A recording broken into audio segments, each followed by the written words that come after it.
Welcome to qnawire. Okay, so we're doing chapter 29, problem 45.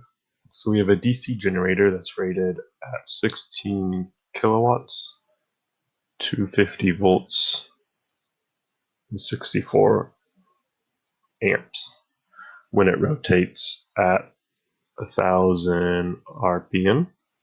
And it says the resistance of the armature windings here is 0.4 ohms. Part A wants us to calculate the no-load voltage at 1000 RPM. So that means when there is no circuit hooked up to the generator. So if the generator voltage, or the generator voltage rating is the generator EMF less the back EMF. So the ratio of the generator voltage to the generator EMF is equal to the effective resistance of the armature resistance. Okay, so that was a lot of words. So what that means is if we have the no load voltage, we can write this as the load voltage times the resistance of the load over the resistance of the no load. And now we can write the resistance of the load as V load over I load. And then we have this. Okay. So what this means is we can use this resistance as our no load resistance. And all of these are assumed at it with a load. So we get a no load voltage here of 16,000 volts. This is squared, and we divide this by 64 amps times 0.4 ohms.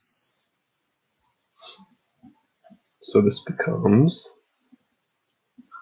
I just now realized that was not the right one. This is 250 volts was our voltage. This is kilowatts, 16 kilowatts. So let me erase what I wrote here. This is a not very good eraser, but we do what we can. 250 volts squared. Okay, that's better.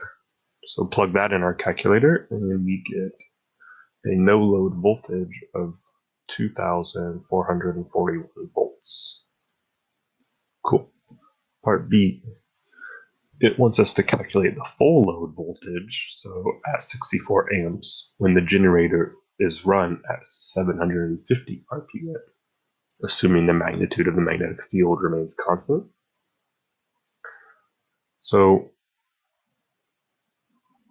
from this, we should know that the ratio in the second voltage over the first voltage is going to be, they are proportional to the RPMs. So from this, we can see that the second voltage here is going to be the first over the ratio of RPMs. So this is 250 volts, and then the ratio was 750 over 1000. And this comes out to being 190 volts. Cool.